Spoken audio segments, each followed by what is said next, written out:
Hello and welcome everyone to this Junior Faculty Forum panel on writing a paper and how to take it from sort of conception to publication.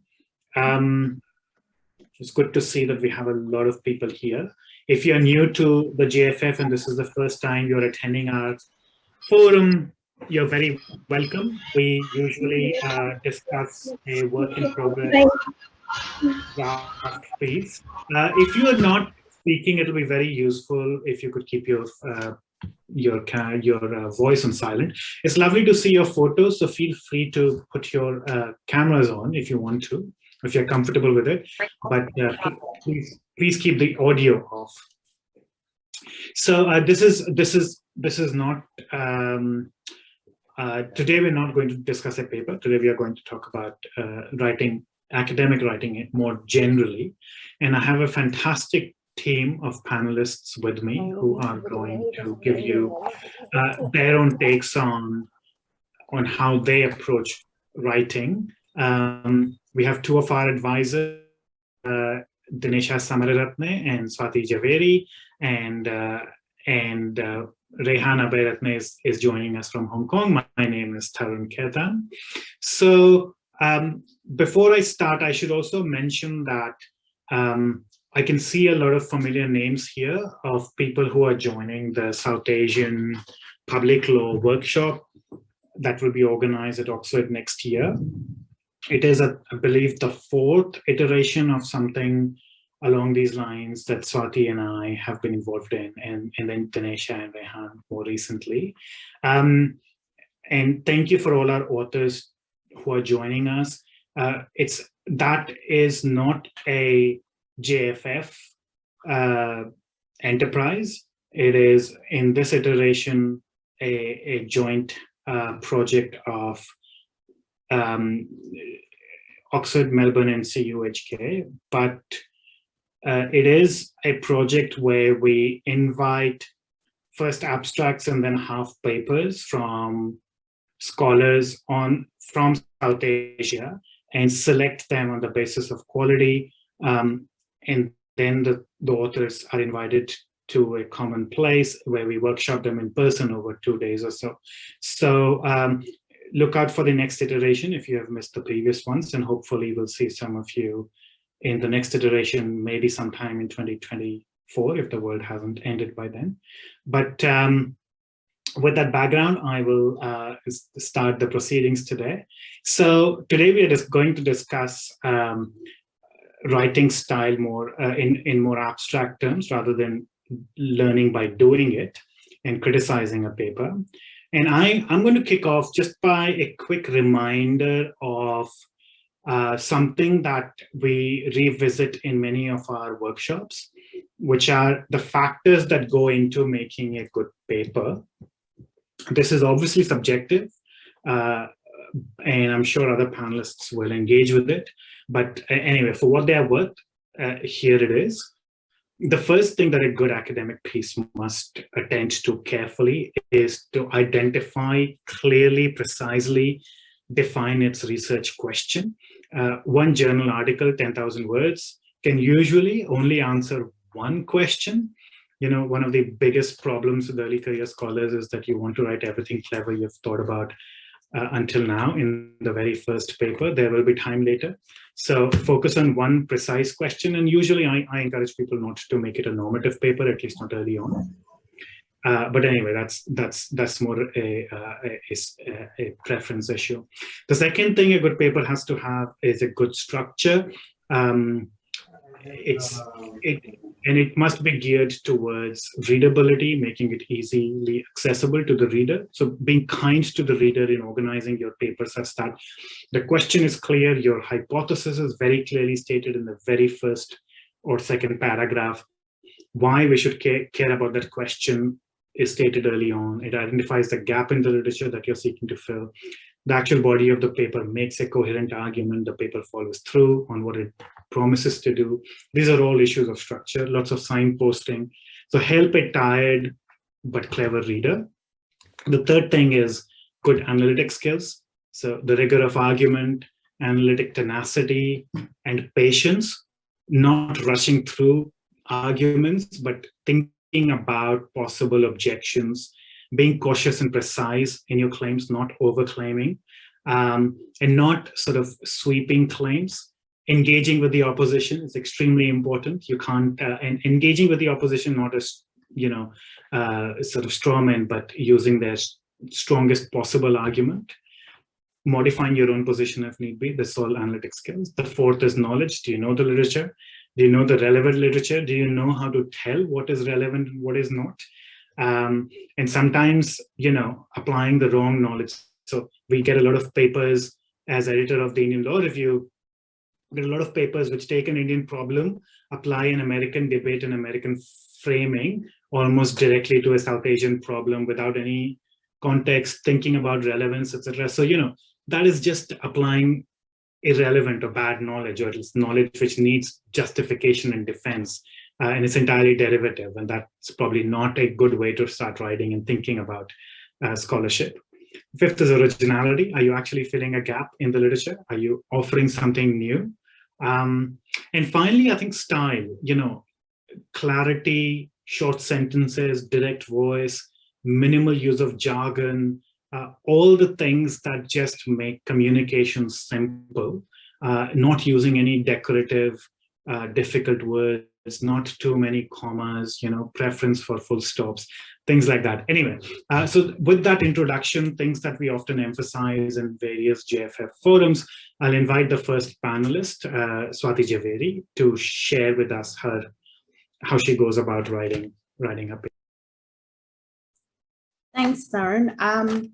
So it's so wonderful to see so many people here. What I wanted to do was really focus on some of the details of my writing process. So everything Tarun said about a good paper, the process that I'm about to describe is what I feel for me gets me closer to a good paper. So there are a couple of health warnings about what I'm going to say. So this is a process that works for me, right? And this is a process that's been derived after a lot of trial and error and just distilling advice that I have received and experimented with over time. And I feel helps me produce the best work that I feel I'm capable of. So it's not a blueprint in any way. It's a case study for you to kind of take away what you want to take away from it. The other health warning is that this is a completely idealized process that I'm about to describe to you.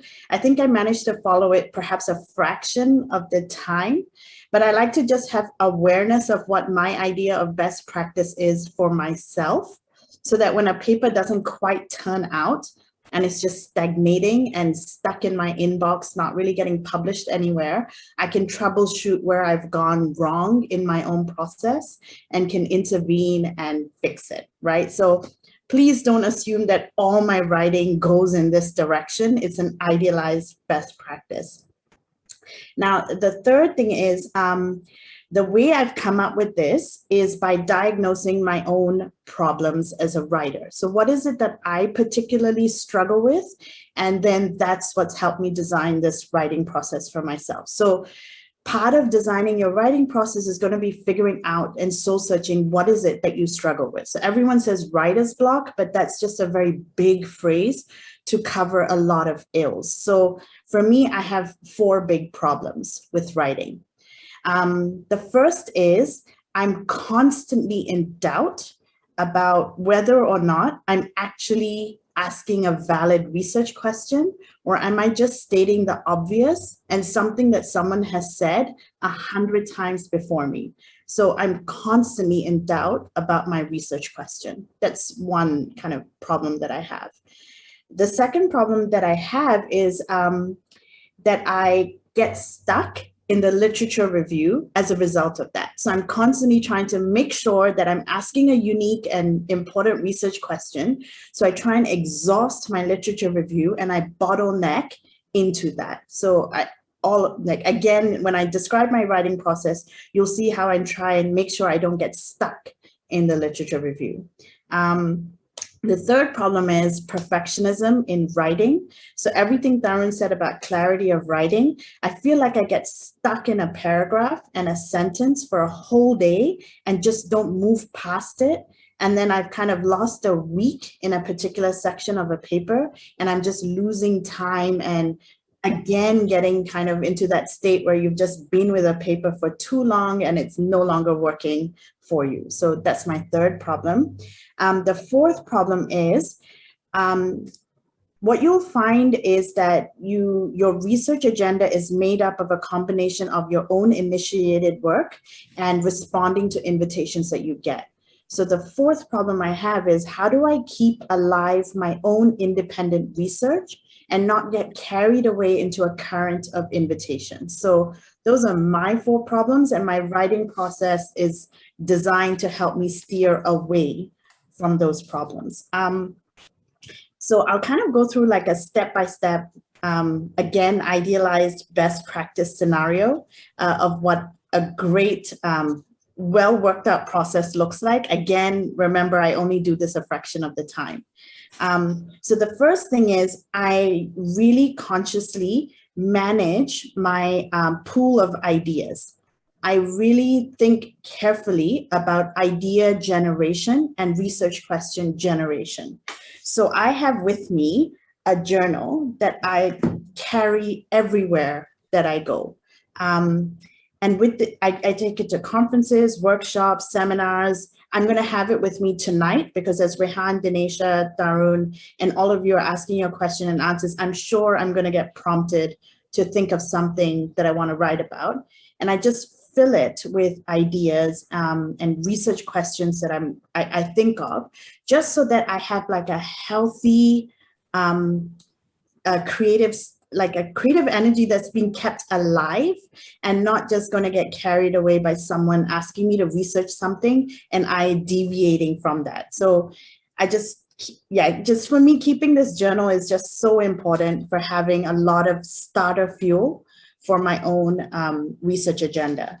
And I really spend a lot of time in the journal. So I try and keep aside a couple of hours a week just to be in the journal and think about what I want to do next and what I want to ask next. So that's my first thing, is kind of like going into my idea bank and thinking about what it is that I want to do next.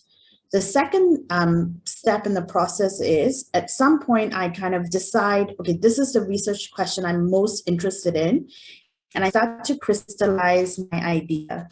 So what Arun said about having a clear, precise, focused, manageable research question is such an important first step, but I feel it's something we tend to gloss over and only really think about when we're knee deep into the paper and when we start receiving feedback on the paper, which is telling us that your research question is too broad, or someone wants you to do like 10 things with your paper, which actually you only wanted to do the one thing.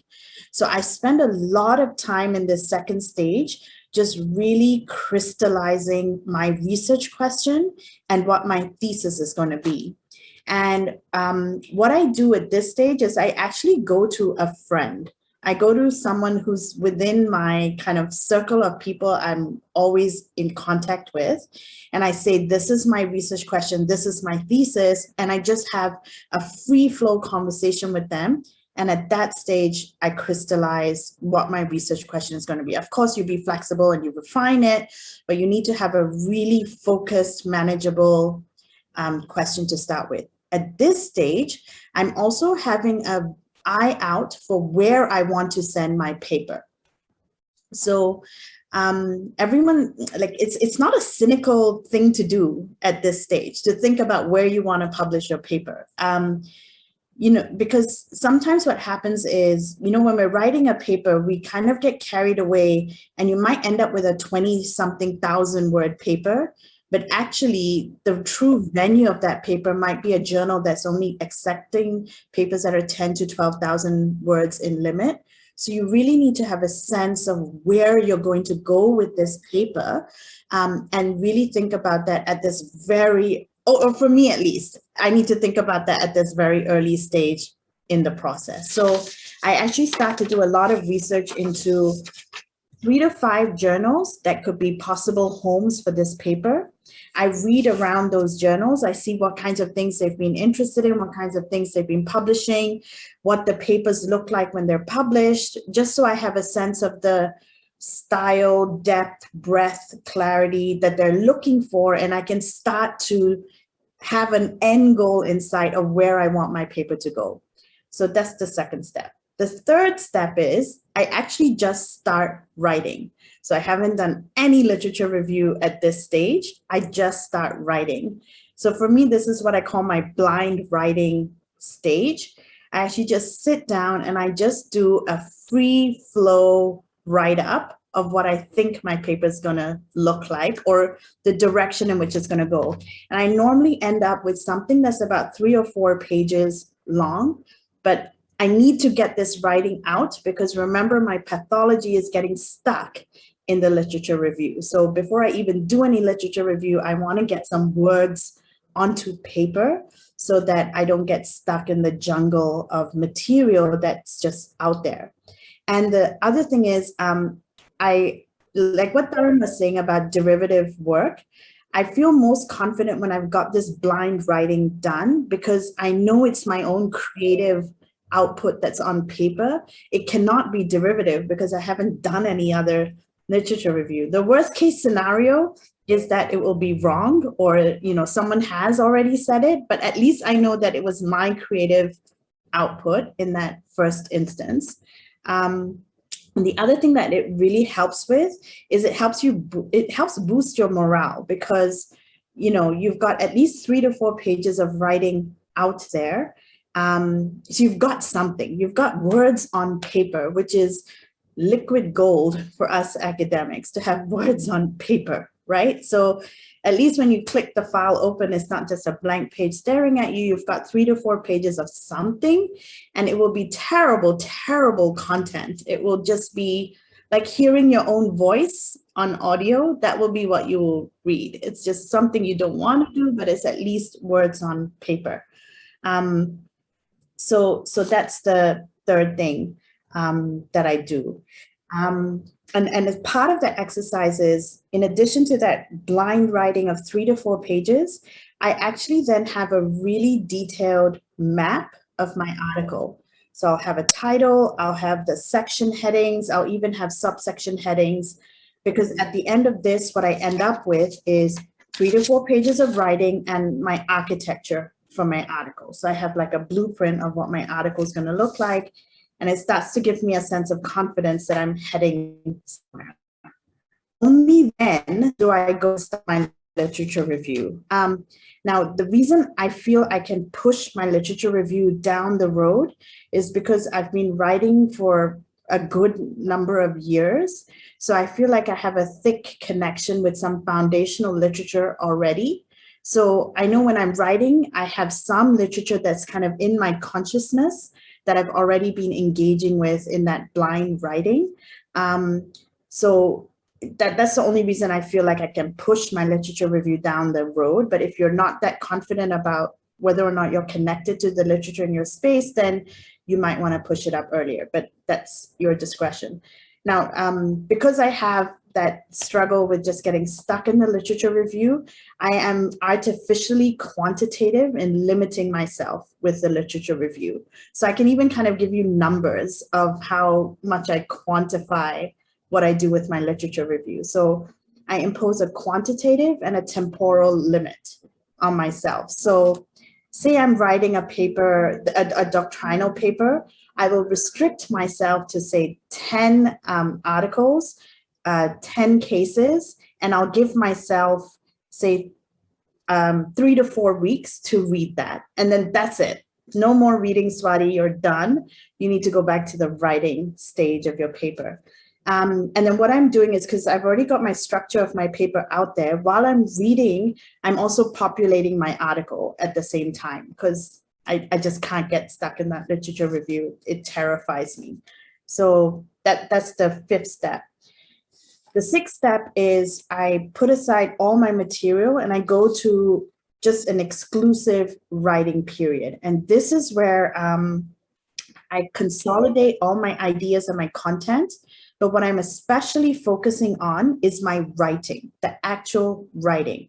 So all of those things that Tarun talked about: style, clarity, direct voice, not passive voice, avoiding jargon, getting rid of the commas, putting in the full stops, avoiding the decorative words. That's what I'm doing at this step, is just really focusing on the writing.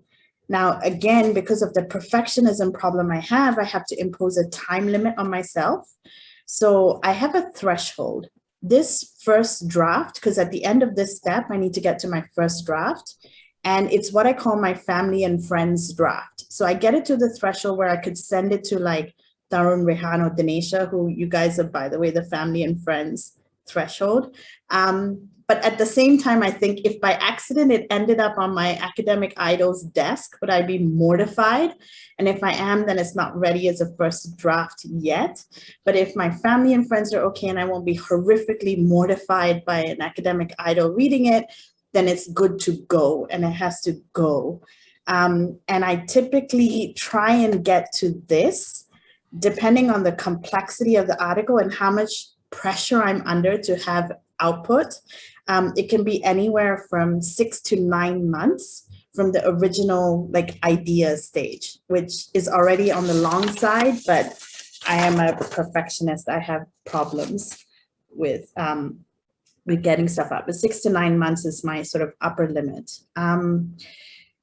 Okay, then feedback. Feedback is something I want to kind of leave to maybe Q&A. But, you know, how do we absorb feedback? How do we respond to feedback? How do we take feedback seriously is something I want to think about later. The last thing I want to talk about is submission. So on the assumption that you've properly, adequately taken into account and absorbed everyone's comments, sorted your paper out, and are ready to send it off, I'll just give you a sense of what my criteria is for those journals that I had identified earlier. So of course, everyone is thinking about impact and prestige, but I do ask my family and friends to just give me a lot of reality checks about where my paper realistically belongs. So impact, prestige, you know, / reality check. There are other things I really think about. So track record of delay and bottlenecks is something I think about. So I do ask friends and I say, look, I'm thinking of sending it to this journal. What was your experience? And they say, you have to wait until you're close to retirement. Then I do not send it to that journal, no matter how good the journal might be. You just don't want to get your paper stuck in a bottleneck and then be stuck with needing to refresh it and update it. So bottlenecks is something that's just so underrated as a criteria, but to me is so important because I've been burned in the past by bottlenecks. I'm currently working on a paper that was first workshop 3 years ago, and it's been in the review process for nearly 27 months. And it's too late. It's too late to do anything about it, because once you're in too deep and you just have to see it through.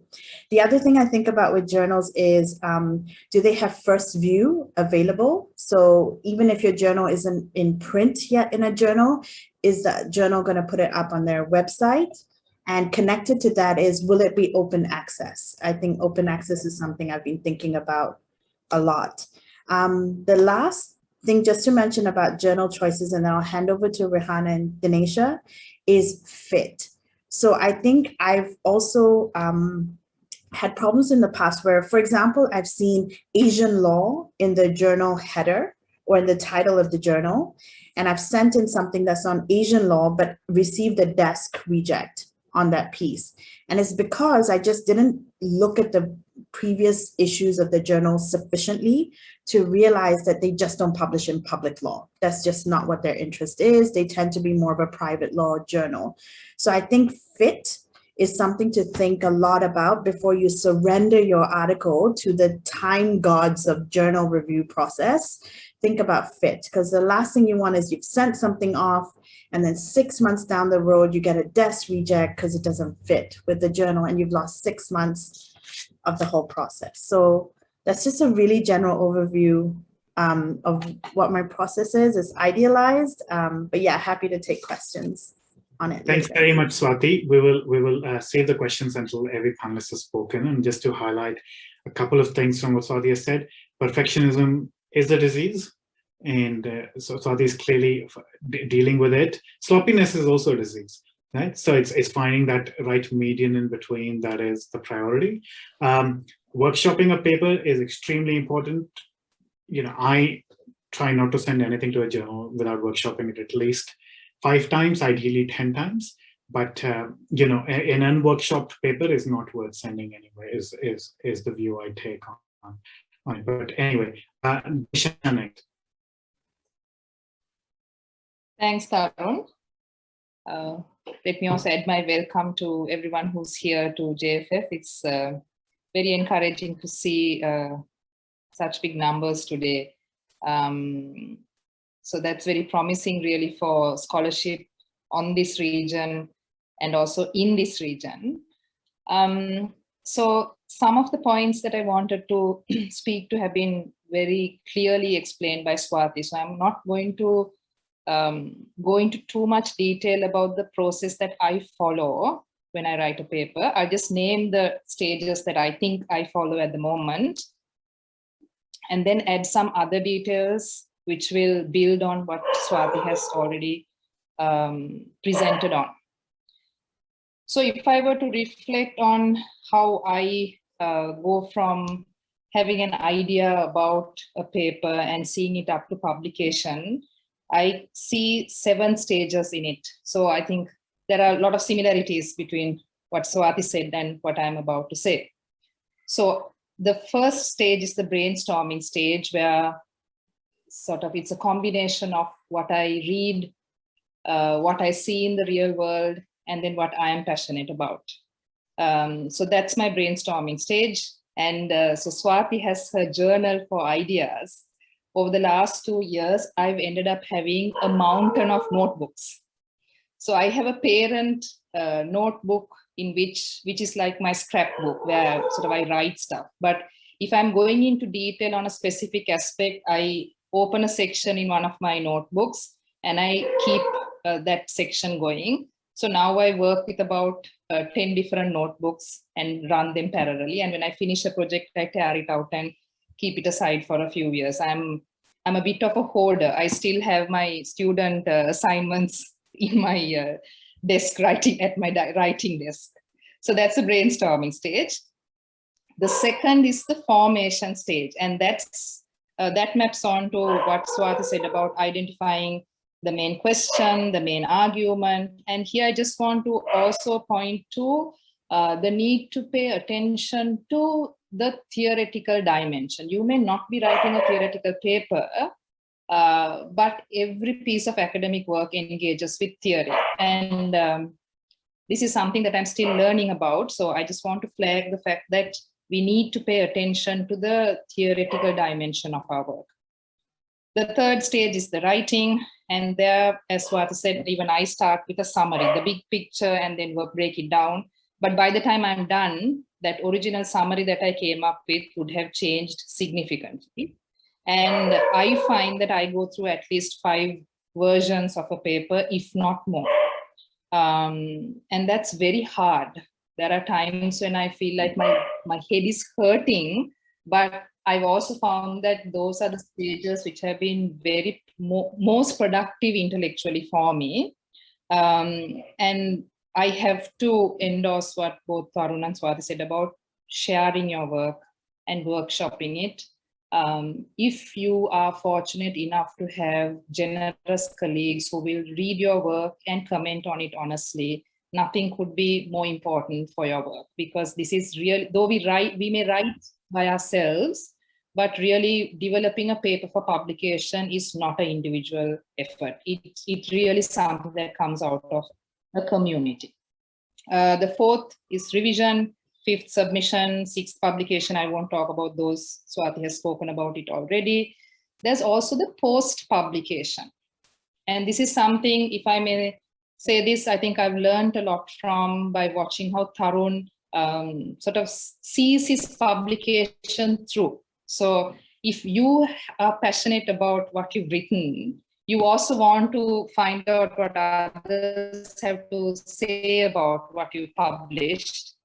get people to think about what you published. And I realized, well, that's also important. It's not, I mean, it's not that it's mandatory, but I think that is again part of going back to your community and taking your community seriously. So I would also encourage you, if you have the resources, to also think about the post-publication stage, and we can talk about what that can look like in each person's context. I just want to pause here to give one more tip. And this in my own life has come out of my experience with the pandemic. I've always known in theory that having clear blocks of time is important for writing. And I'm, as Swati said, I'm not recommending this. This is not the gold standard, but I'm sharing with you what has worked for me over the last 2 years. Given the season of life I'm in, where I'm caregiving for most of the day, I have found that getting up early in the morning before the rest of the household wakes up, where you are not, nobody's expecting you to reply your emails. I don't look at my emails, even if I do, because I'm also working for a blog. Sometimes I have to look at my emails. I don't reply my emails. I don't have to attend to my phone. And that has been intellectually extremely rewarding. And it is also therapeutic now for me.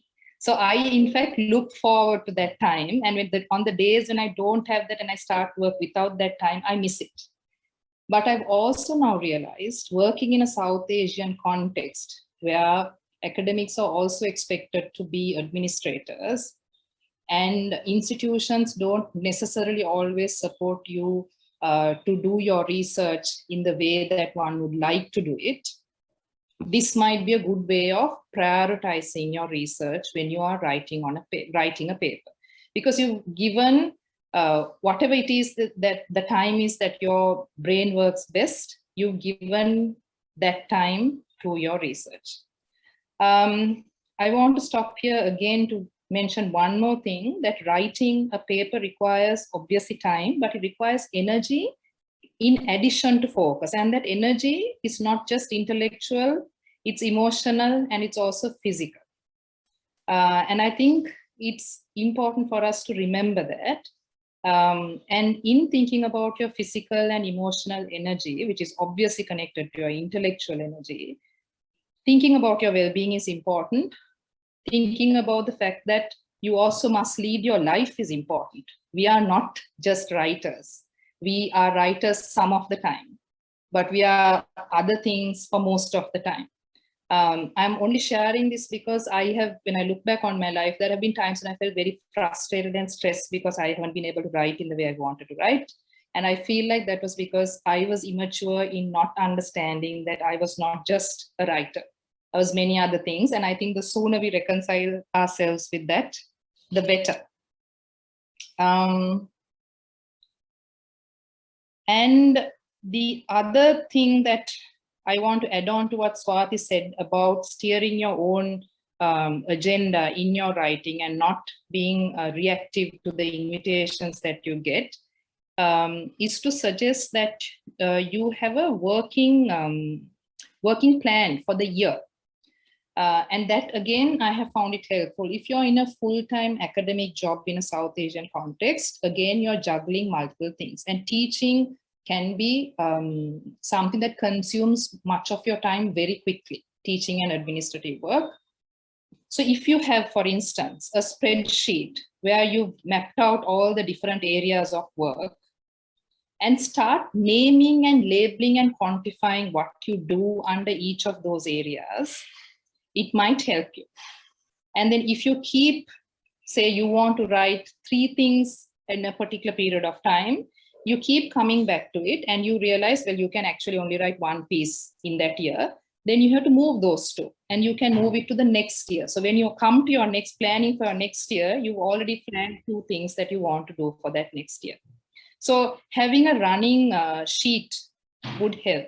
And just finally on papers, because again, we are talking about South Asian context, I want to flag that there are different types of standards that are maintained in different publication fora. And we need to be mindful of that. So you may have journals which will review your paper, which may blind review your paper. You may have a journal that is indexed or non-indexed. So you need to be mindful of what kind of a forum you are publishing in. And then depending on your level of experience and expertise, also you may choose to be sort of progressive in how you develop in terms of where you publish. But it's important to understand that depending on the quality of editorial and review input of that journal, the academic standards may also vary, and that would then have its own consequences. So that's something else that we need to be mindful of. I'll end there for now. Thanks, Tarun. Thanks very much, Dinesha. I'll just pick up one point, and maybe we could do a forum on this in some future date on post-publication strategy, because I think it's really important, and many people don't think about it. In some ways, I don't know, I think of my written work as my children, and the publication as a book or a journal is, when they go to university, so they've left home, but they're still around and they have a whole adult life to live on their own. You don't lose contact with them. You keep nurturing them, not in the same way that you did before. So criticism in our discipline, in our vocation, is service, and it is extremely important to get criticism, not just before your work, but after your work, because you are always thinking, revising, revisiting your own ideas. But the flip side of that is that you can't just be a taker.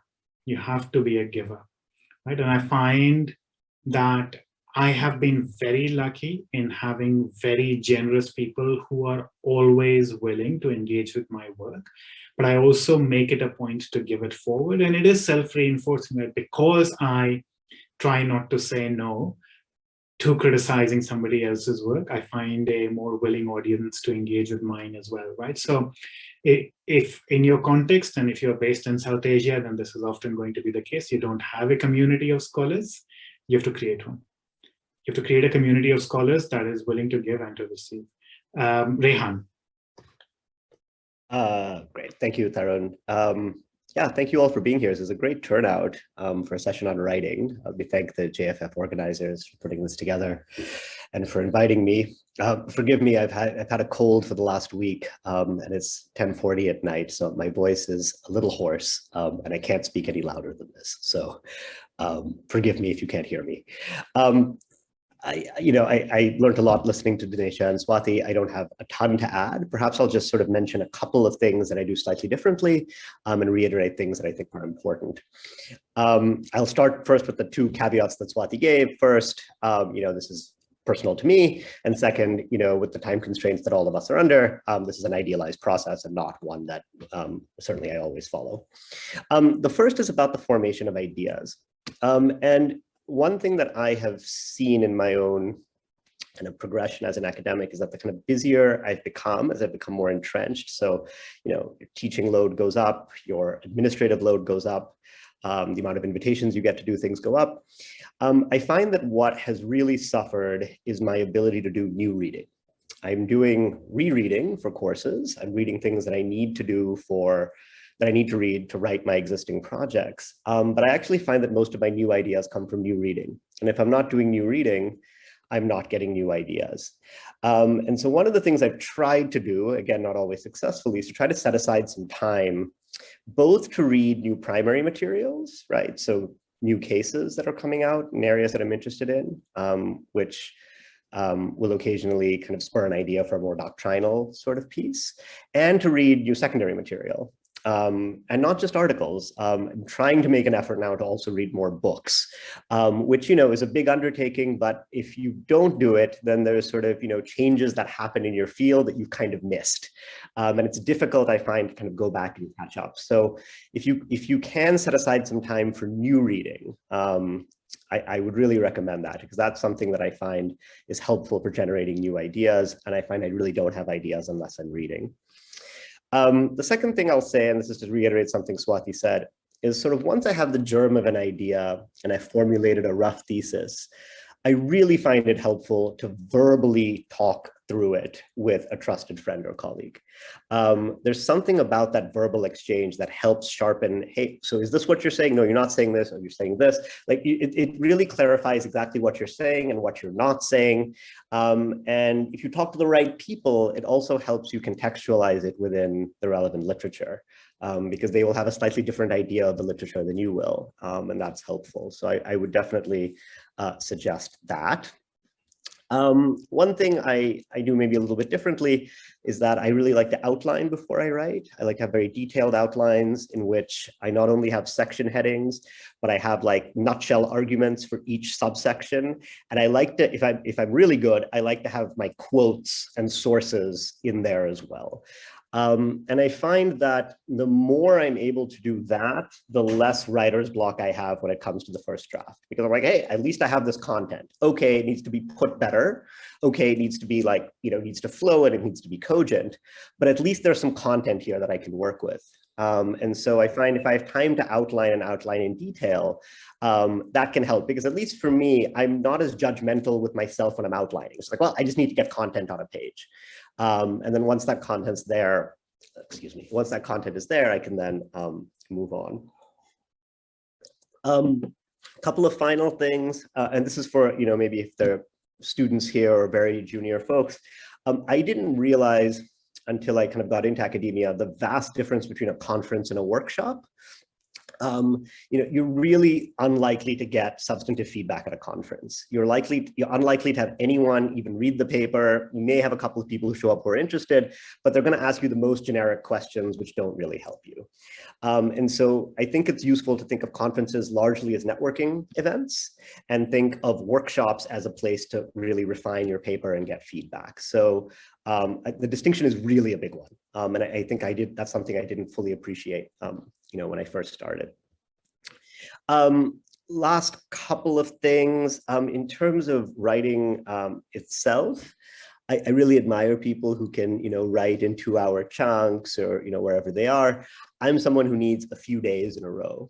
And, especially with all the other things that all of us have, it really takes proactive planning to say, I am going to do nothing but write for the next 3 days. Because I know for me, especially if I haven't written for a while, day one is just going to be staring at the screen and occasionally throwing things at it, right? Like nothing's going to happen, or at least something might not happen, right? And that's part of it, but you need another day after that to kind of get over it. So if you're able to sort of block 2 or 3 days, I find that that's when I make real progress. Kind of a few hours here and there, I find that I can't really do any really good work. And then finally, in terms of sending for publication, I echo everything they say. I'll just say a third, so obviously one consideration is the type of article, right? So what kind of piece have you written? The second thing you want to think about is the length.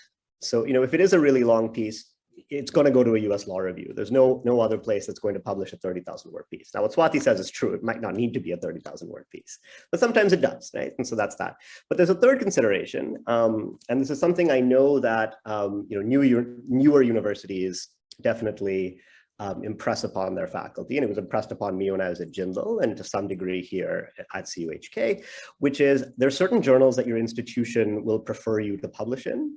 So at Jindal, I see Sarbani and some others here from Jindal. At Jindal, it used to be that they, you got incentives to publish in Scopus, right? Articles, journals that were in Scopus.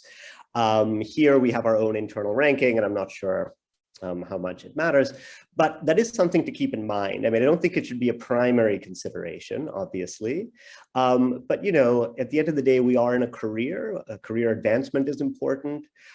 So getting some, I think, clear guidance from the higher ups in your university about how much those things matter, I think is really worthwhile to do, and then keep that in mind, right? So if you can find a journal that fits your needs and is in a database or whatever that the university likes or the law school likes, that's worth thinking about as well. So I'll just stop there and then look forward to questions.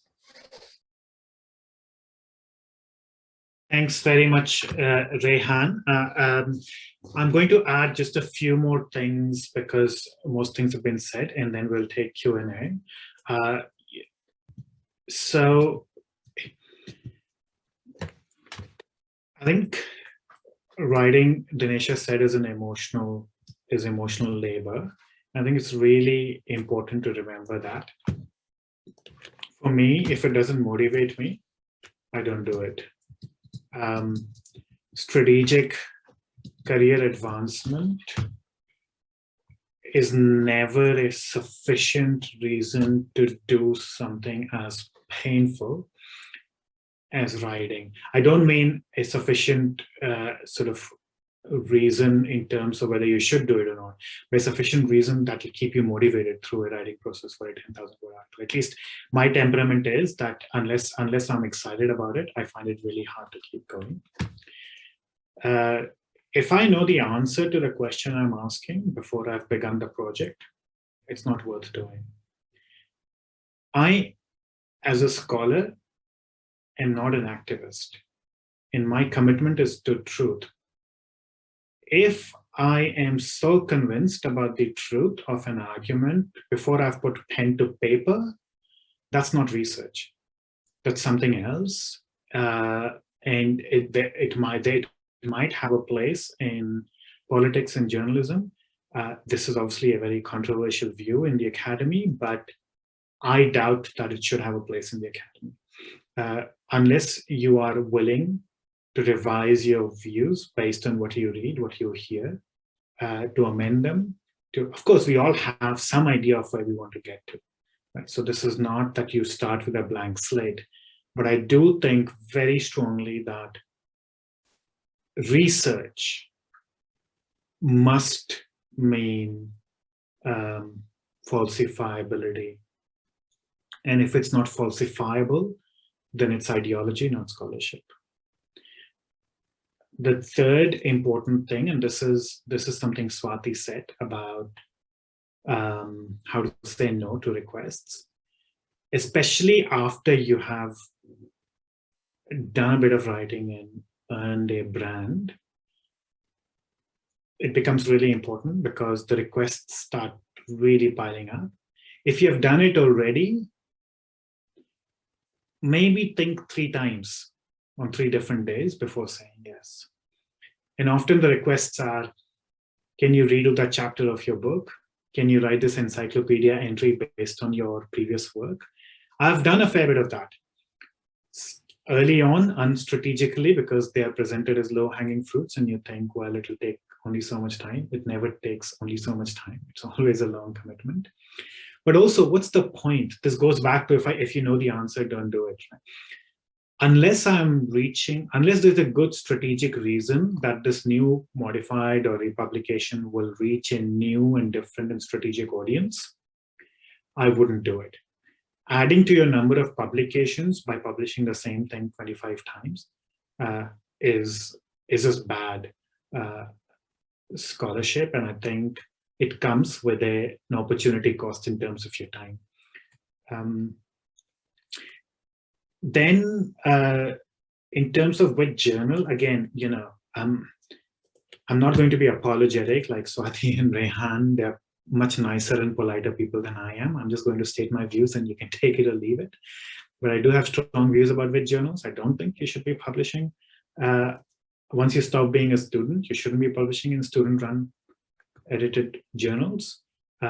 Peer criticism is the foundation of knowledge. And with all due respect, students simply are not in a position to judge what's good quality and what's not. So I would send my work typically, again, these are all general rules. There are good strategic reasons sometimes to deviate from them. And sometimes you just have obligations to deliver, including where to send your paper that you have to follow through. But as a general rule, I will only send my work to blind peer-reviewed publications.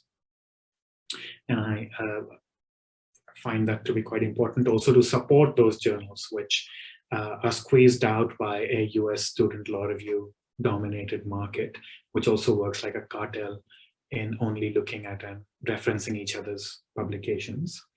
And finally, something that Rehan said about finding time for reading, just as writing is much easier when done in community, and not just easier, but much better when done in community. Reading is much better when done in community. and I have a lot of time for reading groups.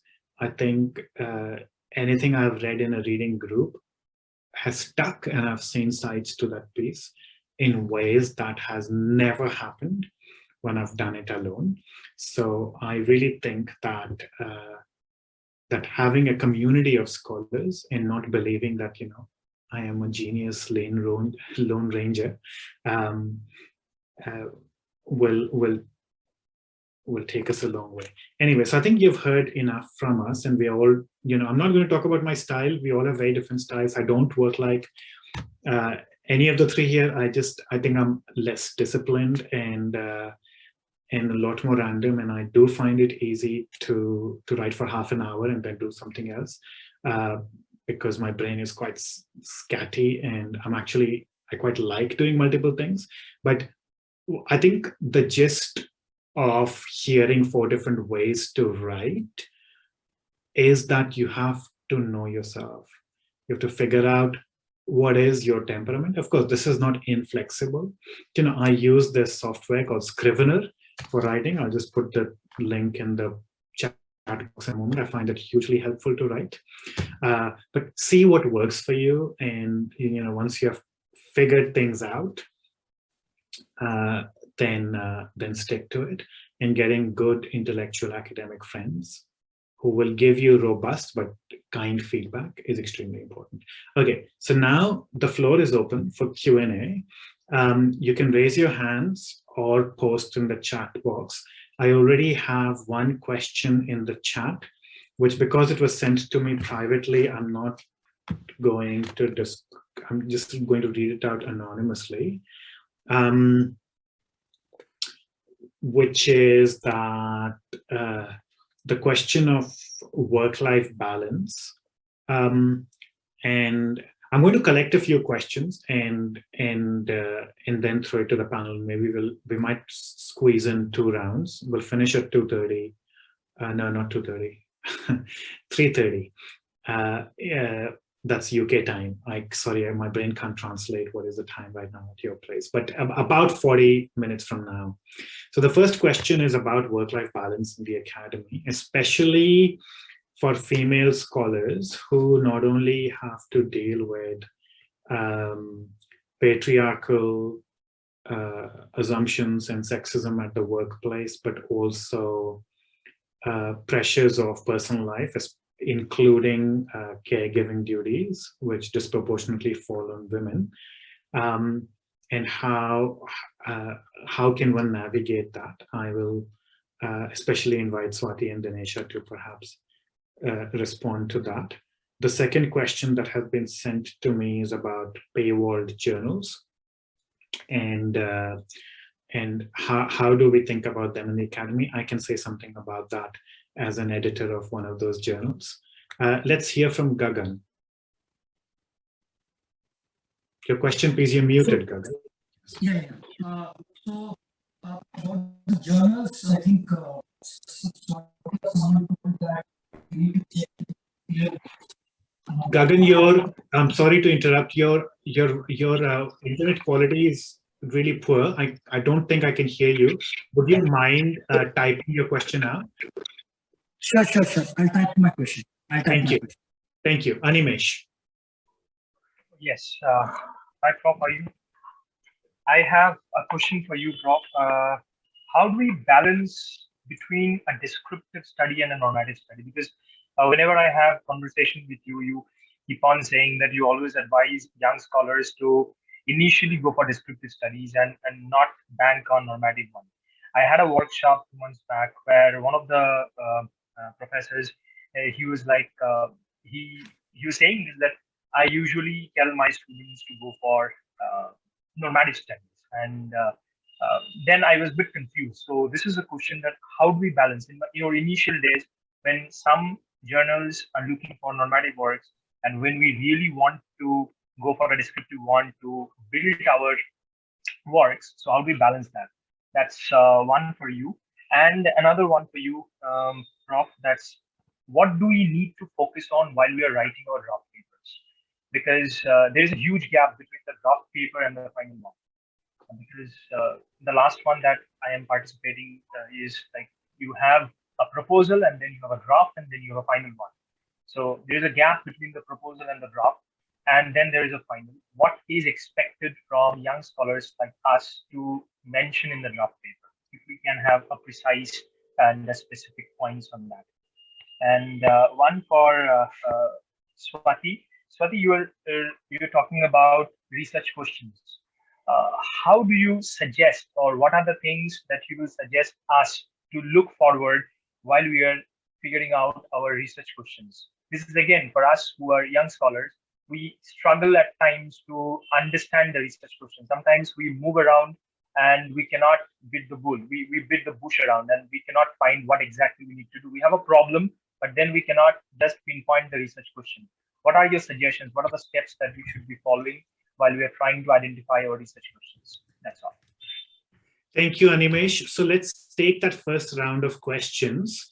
And I don't know, Swati, maybe you can start. So we have two questions in the chat, which I read out. One was about being a woman in the academy, and the second about paywall and open access. Not all panelists have to respond to everything. Just pick and choose whatever you want to. Swati. Sure. So yeah, on the work-life balance as female scholars with all that we have on our plate, to be honest, I don't have an answer on this. I sympathize. I think it is a struggle. I think what I have found is that I therefore need to have much more discipline in boundary setting, and also really have a sense of how to compartmentalize my day. And I've had to really build up the discipline of sticking to that compartmentalization. And it's not just it's not for the sole benefit of prioritizing work. It's actually for the benefit of generating work-life balance. So Dinesha was talking about getting up before the household gets up to do some writing. I'm the flip. I'm definitely a morning person, but so is my kid. So that just doesn't work for us.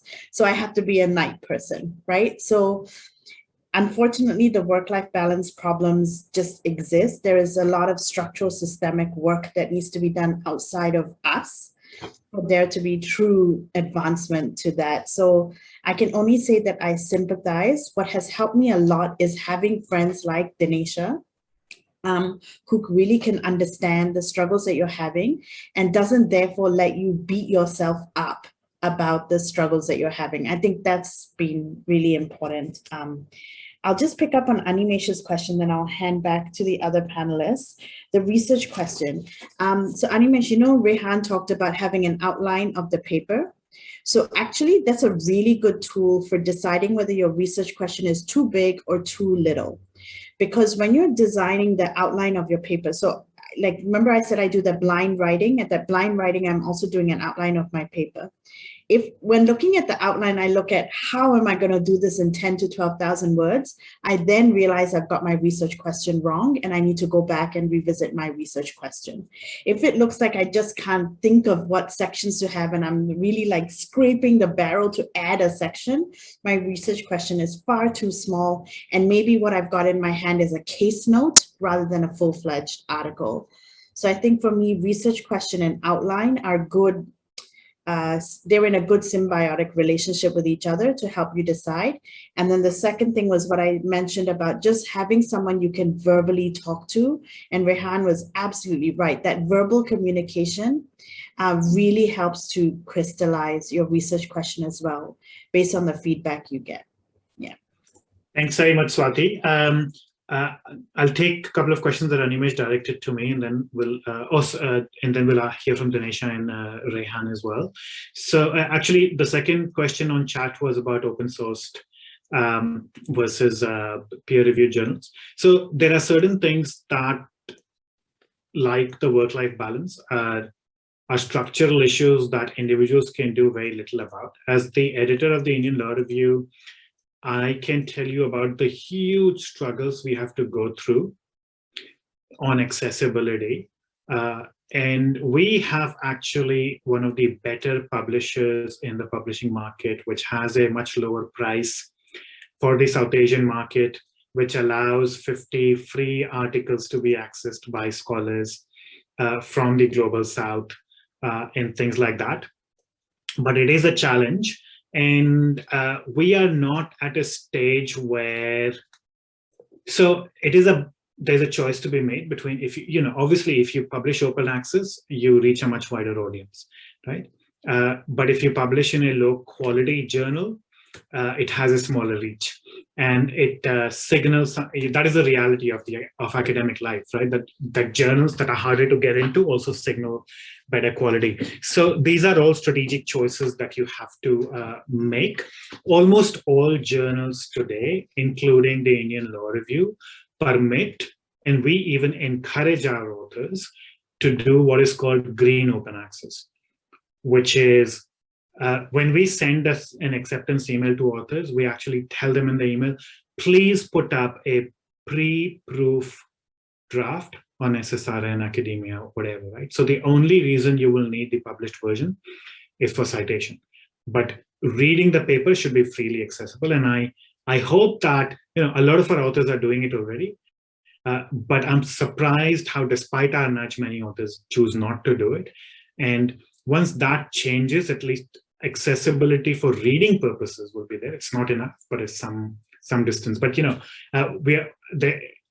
our editors don't take a penny for an extremely demanding job that they do for the Indian Law Review, including Dinesha here. So it's tough job. It's thankless, and access remains a problem. On Animesh's question, normative versus descriptive. So obviously, views differ here, and your other mentor obviously told you to do more normative work. I tell my students not to do normative work because a lot of people who choose to study law and choose to become law academics want to do it because they want to make the world a better place. That is a good motivation to do scholarship, and it's the reason why I'm in scholarship, right? But wanting to make the world a better place is different from fighting your activist battles through scholarship. If you are trying to become a scholar, you have to be dedicated to truth. And truth always will win in the long term, right? So you have to have patience. You're playing the long game. But what that means is that getting to normative work quickly, too early, is often going to be shallow. It's often going to be uninformed. It's often going to be based on instinct. It'll be we often receive papers that are basically glorified policy think tank briefing papers about, how I'm a clever person, I've observed the system, and I can tell you how it can be fixed in 10,000 words. No, you have to first understand the system in its complexity. That is what scholars do, right? So I'm not against normative work, but I am against normative work as your first thought in print on the topic. Develop your understanding of the system before you get to normative work. That is my view. And finally, on how does a draft become the final work? It's not one step. It's many, many steps. For me, it's between 10 to 25 steps. It's multiple drafts. Once you have a draft, you read it, you workshop it, you revise it. Then you workshop it again, then you revise it, then you send to friends some of them will send you comments, then you revise it. Then you sit on it and sleep on it and get back to it 3 months later, and then you revise it, right? But, that's how it happens. And that's the writing process. Having patience and digging deeper, which is why depth is much better than breadth. And that's how it happens. You keep improving on the draft before you send it out for publication. And even then, you're likely to get a rejection or revise and resubmit, because that's what happens to most papers. That's okay. Take the comments on board if you get them. Get back to it, right? So there is no shortcut to it, I'm afraid. Dinesha. Thanks, Tarun. I'll just say two things very quickly because we have more questions queuing up. On work-life balance, the short answer is that if you are the primary caregiver, I think you have to come to terms with that fact. If somebody is depending on you for care, that's an obligation. And that's not a one-way obligation, really. Anyone who's done that kind of caregiving will tell you how much they benefited from it, not just as a person, but also intellectually. This is an odd thing to say, but there's a remarkable intellectual resource in caregiving. So I'll leave it at that. On open access, this is more a comment than a response. As someone now working at the University of Colombo, I do struggle with publishing with journals which my own students can't access. So that is a problem, and I think we have to be honest about that problem. And I would even go so far as to say that there is even an ethical issue there. I'm writing about Sri Lanka and publishing it in a place where Sri Lankans can't access it. Three things that can be done, Tarun has already mentioned. One, the other is very often researchers who are interested in your piece will write to you, respond and send them your work. The third thing is you can also, in the post-publication stage, use your work and explain it in different formats and make it available to those who are unable to access the journals. Thank you. Thank you, Dinesha. Rehan. I have nothing to add. Love to hear more questions. Okay, so I'm just going to take all the questions now and do a final round with all the panelists. And this time in the reverse order, starting with Rehan, because being the last person to speak on a panel like this is that, you know, a lot of what you want to say is said by others. So, okay, so I'm just going to first take the comments, questions in the comment section. Chetal asks about journals that reject your piece and fail to give reasons for feedback. Again, you have to understand the realities of journal life. And Dinesha, I'm sure, will have something to say about this. Indian Law Review tries to take the duty of giving reasons very seriously, but we can seriously only do that for papers that go to the review stage. For papers that don't meet the review stage, we just do not have the capacity, and we are really overwhelmed to give feedback. And often, you know, we still sort of, even in that email, give general comments about how to write a good paper, things that I started this session with. And often those are it's one of those reasons why the paper has been rejected. So I think that's the best we can do at the moment. But, you know, once we have many more journals in India that are peer reviewed, that are academic-led rather than student-led, that are sustainable, you know, hopefully the workload will be shared and we will not be as swamped as we are, and maybe more reason giving can happen. Also, peer review is a very precious resource, and getting peer reviewers and getting them to deliver is really hard. Aditya's question, sorry, I should not have said the name, but anyway, this is the question about, you know, publishing the same idea in different journals by changing the title in a little bit. Some scholars have made careers out of it. I think it's a terrible idea. Don't do it. If you've set it out already, do something new. Don't republish the same material, recycling it multiple times. These are sort of straight answers, so I'm not even going to bother with necessarily inviting the panel. Online citation generators, should I use it? If it makes your life easy, sure. Citations are annoying to do, and if you can mechanize the process, why not? Arvind's question to the panelists. You cautioned against taking legal concepts from the US and applying it to South Asia. In the context of comparative constitutional law writing, what is your advice on research which may involve legal concepts with the global north? Any tips? Okay, so I'll flag that question, pose it to the panelists. Gagan asks, I've got a good peer group, but we're confused about how to target good quality journals. Are there journals where editors give feedback right from the abstract stage? If journals do that, that's fantastic. Most journals don't even reply or only give one-line rejection. Don't even review our articles. We can't send every article to review, given the scarcity of peer review process. We can only send articles that have a promise.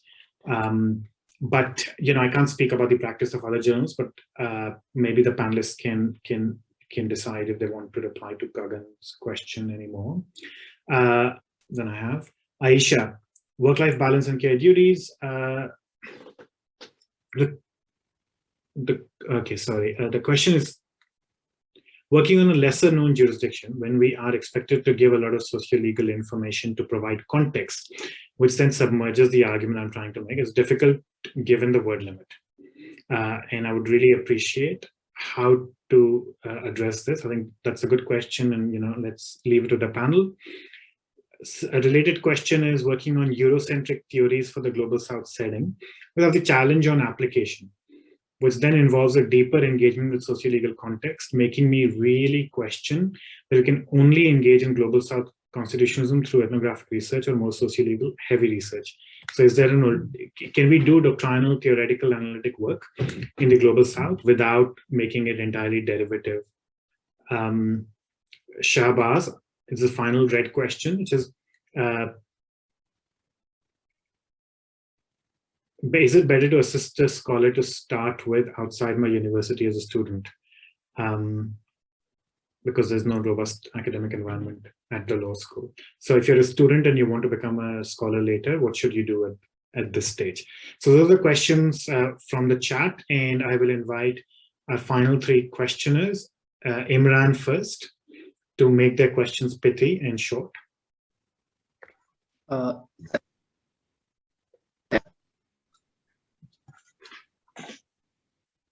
hope I'm on. Okay, so I have got, okay. So the question is that since I just completed my LM, and when I read, do the literature, the problem that I face is that while reading, I start with one idea, and then while reading a few papers, I jump on other ideas because they might be new to me and they might not be new to scholars. So how to solve this problem of jumping from one idea to another? That's a simple question. Thank you, Imran. Sarbani.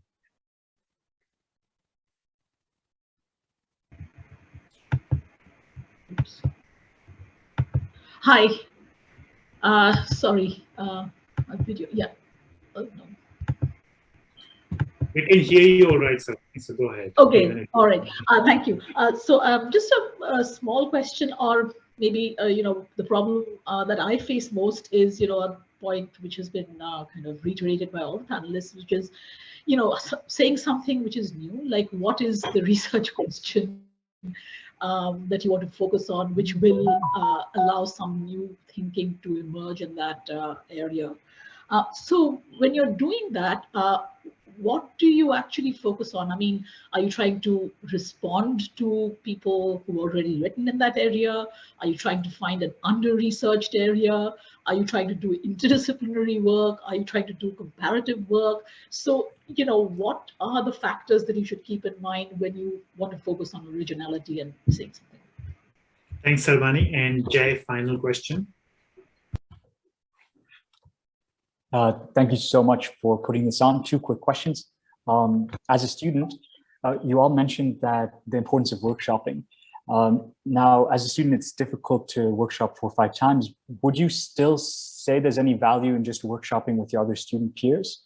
And second question, kind of related, is I've often heard that, before you do your PhD or your LLM, that really, you just lack the substantive foundation to even really write anything interesting and filling in the gap. Do you agree with that? And if not, or if you do agree with that, how would you build up, before you've done your PhD? How would you still work on your writing and publishing? Thanks very much, Jay. And we will now go around the panel in the opposite order, starting with Rehan. Just pick whichever questions you want to answer, Rehan. Thank you, Tarun. That's a lot of questions. So I'll start with the first one, which I think is Global Concepts to the Globe, that I peer review coming out of South Asia. We'll do the thing where they compare India and the US, especially for some reason, and maybe a couple of others. And for me, the problem is not that they've done that, but there's no explanation of why that's a good move. And so I really think that you need to think very explicitly about methodology, especially in a comparative paper, and very explicitly about case selection. Why these cases exactly? What are they? So first of all, how do they work together? What's the relationship? What does bringing them together contribute? And why didn't you pick other cases? That's the other side of it, right? Because there are always other cases you could pick. So I guess to me, it's more a question of justifying the case selection and being explicit about methodology. And for comparative constitutional law, I think Rand Herschel's book, Comparative Matters, is really good for this. I think he sort of lays them out in very clear terms and sort of explains the values and the advantages and disadvantages of different comparative methodologies. So I would say that is something that I see missing a lot, and often with peer reviews, that's a comment I feel like I'm always making. So this is an interesting paper, but why are these cases together? What exactly is this contributing? Context to a lesser known jurisdiction. This is a really good question, especially if you write about places like Sri Lanka or Bangladesh. India, I think maybe a little less so. Here, I think it's incredibly important to get the introduction right. I think that background needs to be relatively pithy and it needs to be at the front. And then I think you can just kind of make your points, and you have to sort of trust the reader, right? We'll read carefully enough to understand your background at the beginning. So I would say, I don't think you have to kind of keep revisiting the context. The context is put out clearly and framed clearly in the introduction. I think that should do. The question about as a student, sort of what should you do? I mean, that's a really difficult question because I don't know the context in which you're in. I mean, two quick ideas. One is to maybe try to just start writing. So maybe something like an academic blog is a place to start, actually get an idea out there. At least it's something. The other is to write something like a case note. So if there's a really interesting case that's come out, what you're trained to do in law school is to read cases. So I would suggest maybe just doing a really doctrinal piece, not worrying too much about the normative stuff, as Tarun said, but also not even worrying too much about the theoretical stuff. Can you do a really good case note where you read the relevant cases and analyze them? Because that's what you're trained to do. And so show that you can do that. I think that's a valuable service, especially if you can put it in the context of cases that people might not have thought of in the context of this case. So that's something there. And then quickly on Sarvani, it's really nice to see you. After now many years. Hi, nice to see you. I'll just say something very quickly here, which is I think, I think modesty is good. And I think, sometimes something doesn't have to be groundbreaking or oversold to be new. And I think, and this goes to the methodology point a little bit, I think cabining your arguments and being clear about what you're not saying and being clear about the outer bounds of what you're saying is really useful. Now, there's a limit here. You don't want the caveats to overwhelm the claims. You're not saying anything. But I find that I very much appreciate when I read scholarship when people say, look, this is what I'm saying, and here's what I'm not saying. And here are some caveats, like I'm not sort of intervening in this debate, I'm not doing this. And I think you can make a useful contribution without having to be, without saying that I'm redefining the field or whatever. You can just say, I'm making this modest contribution, and this is the outer bounds of what I'm saying. So. Thank you, Rehan. Dinesha. Thanks, Tarun. So I will speak from the perspective of the Indian Law Review and the work that I do for the Indian Law Review, but also for the ISCL blog, which will probably cover several of the questions. So I think Tarun mentioned this.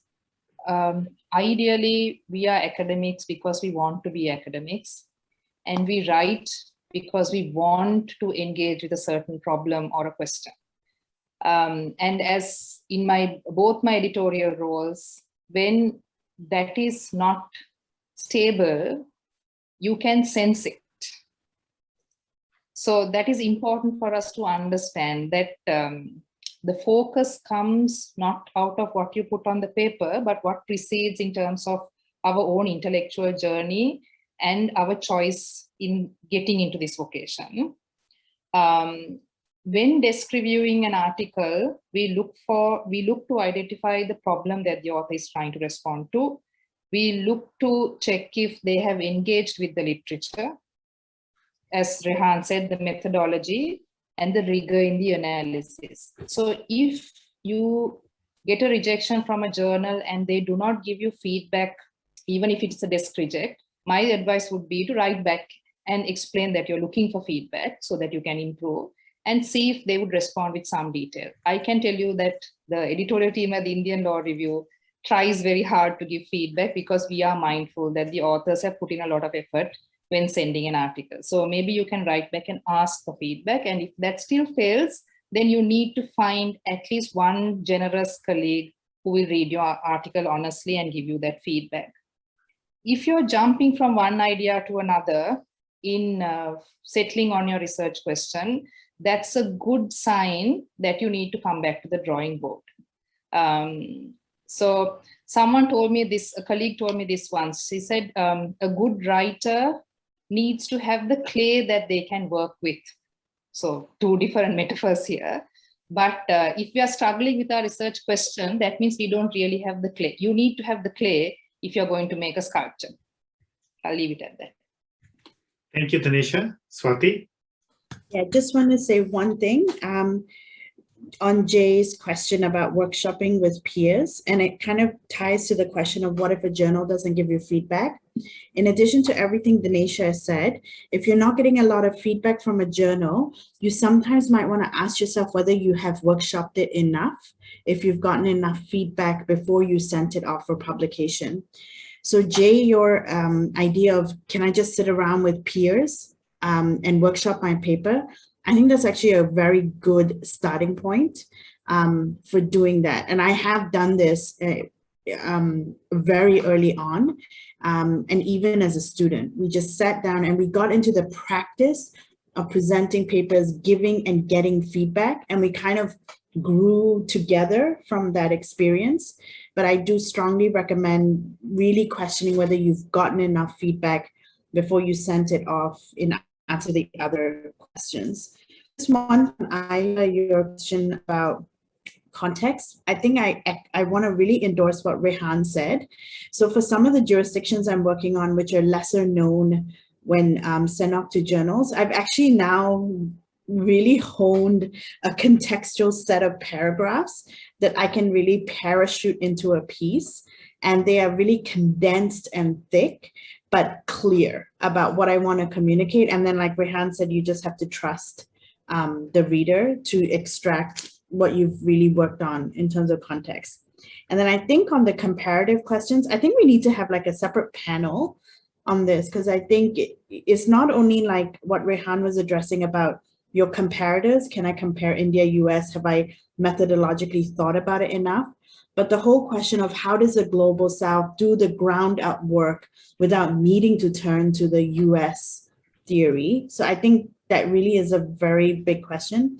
In addition to Rand Herschel's work, I want to recommend stuff that Philip Dunn's been writing about recently.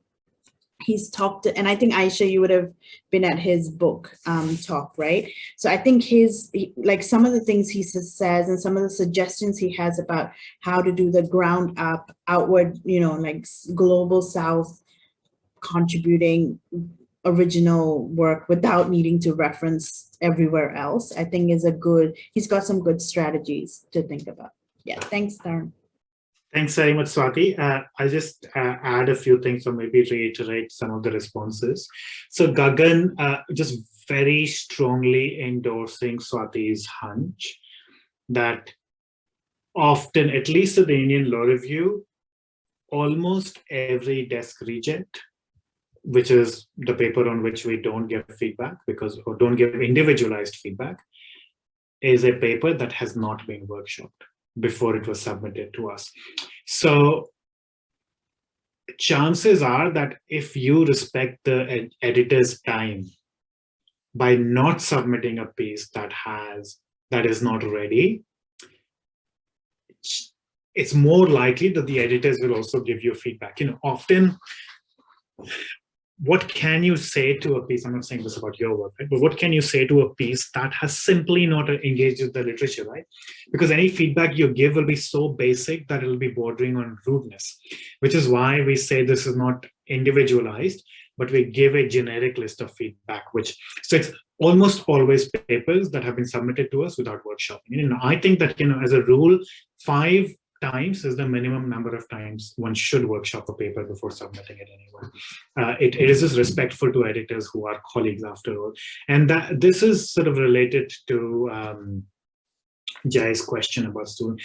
Workshop it with anybody, students, peers, experts, everyone will add to the paper. Non-experts will add to the paper. Experts will add to the paper. Sometimes, don't become defensive, because if the reader has misunderstood you, it may be the reader's fault. If 5 readers misunderstand you on the same point, it's your fault, right? You haven't written it clearly enough. That's useful feedback, right? And those are the things that non-experts can often see better than experts who know the context. So workshop with anybody. This is generosity, in Hindi, there's a saying, neki or pooch pooch, you're being generous to me, don't ask for permission.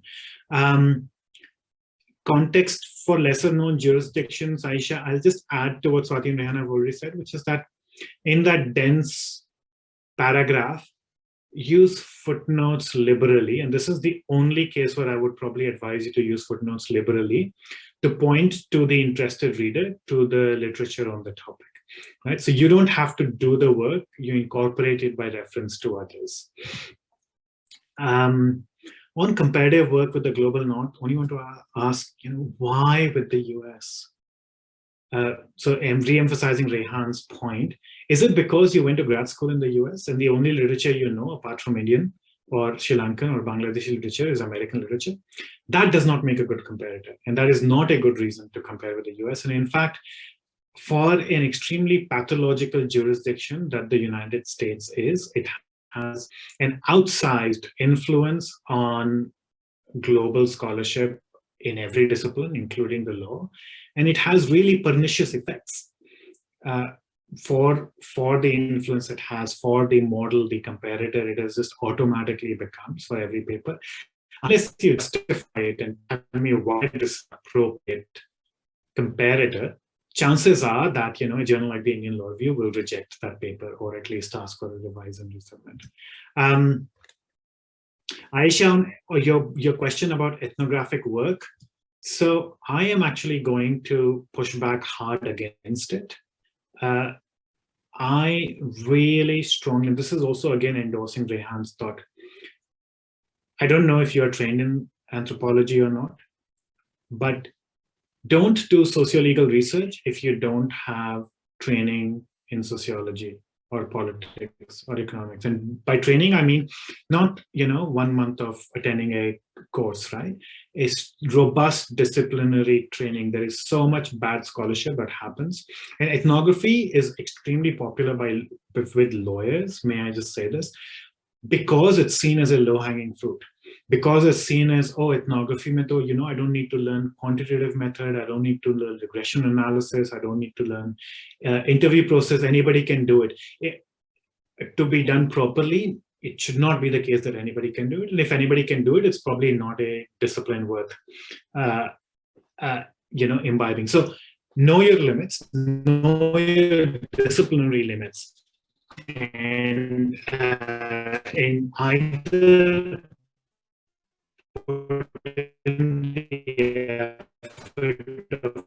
learning that discipline whose lens you want to use, falsification or anthropology. And so, Sarvani, what is original scholarship? I'm not going to embarrass myself by trying to tell you what is original scholarship, but I'm going to everybody here.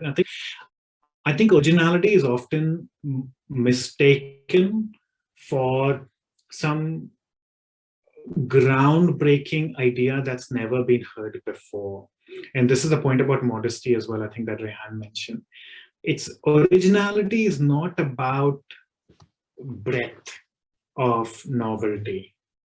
There are some academic traditions, by the way, America is one of them, which prize scholarship for how novel it is and not for how rigorous it is. I think that's an intellectual mistake. You can be original in a small, tiny way, and that's often very worthwhile as long as it's cautious, careful, precise, good, sound scholarship. It need not be an original substantive idea. It might be an original way to look at the topic. It might be an original map of a pre-existing debate or a pre-existing data set. It might even be an original but minor modification of a largely correct theory that you accept. So originality need not be grand. It can be small. That's how, scholarship, we build on the shoulders of, if not giants, then, I don't know what the opposite of giants is. Maybe David's rather than Goliaths, right? But it's communal work. We gather the bulk of, we increase the knowledge of humanity by building upon each other's work. And even if we take it forward by 1 millimeter, that's originality, that's worth saying often. And often papers that are earth-shatteringly original, not always, but often they are papers that overclaim, that are badly researched, that cannot sustain their claims on the basis of their evidence, that don't engage with the opposition, that are polemical in style, that are disciplinarily weak. So I think, being cautious about how you're claiming is very important. Pre-PhD writing, should I do it, Jay? I would say probably not. If you want to stay in the academy, and I'm assuming by writing you mean academic writing, because I would not publish anything that I might come to be embarrassed of 5 years, 10 years down the line. And the growth that happens in a good PhD program is so enormous. The chances are that you will come to rue the day you published that juvenilia. And this is not as a put down, I'm making a general claim. There are obviously stars that we all know of who have published important pieces before their PhD, including many in present company, but they have almost always gone through a PhD-like process informally without having gone through a PhD, been in an academic context where they've engaged with ideas. So anyway, and finally, I think, for motivations, I think there was a question about sort of why academy. I think the academy, the legal academy in particular, is a part of a system of checks and balances. It's part of a system of keeping power in check through truth-telling, not by trying to change the world, because I think that corrupts our motivations. But anyway, those are my, oh God, some more questions have come in. I think we are well over time. I'm just going to continue reading out these questions, and please don't send any more questions, because then I'll be in a moral dilemma whether to take them or not. So stop typing new questions now. I'll just take the questions that are already here. I promise a Scrivener link. I'm posting that now. But if you need to leave, please do. Scrivener is, if you just search, wait, I'll just post the link here. And you can use a trial demo for a month or something. Okay, so the final questions, if you need to leave, including the panelists, I know that you might have other commitments. So we have, Swati has posted a link for a resource, okay. Firdaus, unlike empirical research, doctrinal research, likely research driven by perceived gaps in conclusion, could the panel kindly shed light what could be trigger for the author to motivate towards writing a research paper other than such perceived gaps and likely conclusions? And Aisha, your question is the problem. Comments on not having enough content, the problem of application levels have intensified. My research focuses on lesson on jurisdictions. Okay, so Firdaus, my view is that there is no alternative to research, to literature survey. Once you have figured out a topic, you might have a preconception of what are the gaps, but unless you do a full survey of the literature, you can't know whether the gap is real or perceived. So that is the only way, I think, to go. You have to read, and you have to read the literature that's extant in the field. And Aisha, I think that there's only so much you can do with giving context. The sad truth about South Asia is that we don't even have textbooks which we can direct readers to. And maybe some of you will write excellent textbooks. It's a huge service to the scholarship, to a field. But that's if people still want only contextual matter, then maybe your paper is not what they're trying to really looking for. Final word from the panelists, if you want to. I will go in reverse order again. Rehan, do you want to say anything? No, I think this has been great. Thanks again for inviting me. Thank you, Rehan. Dinesha? Just to say that we didn't touch on collaboration, Tarun, but that's also something that people need to be mindful of when thinking about writing articles. Especially when they lack the disciplinary training. So there's a second option, right? You don't have to acquire the training yourself. You can work with somebody who's trained in the field. Thanks, Dinesha, for pointing it out. Swati? Yeah, just to say thank you as well to all the questions, and sorry for not having an answer on the work-life balance as a caregiver. I really sympathize with the question. Just in solidarity with whoever asked that question. Just sorry there's no satisfactory answer out there for you. Yeah. Well, thank you all very much. And I before we close, I would like to take the opportunity to thank our excellent conveners, Animesh, Swati, and Thavini, who work incredibly hard behind the scenes to get the JFF going. And thank you for all your participation. And please, let 1,000 flowers bloom. Create a JFF in your own institutional home, but also come to our workshops. Thank you very much, and bye-bye.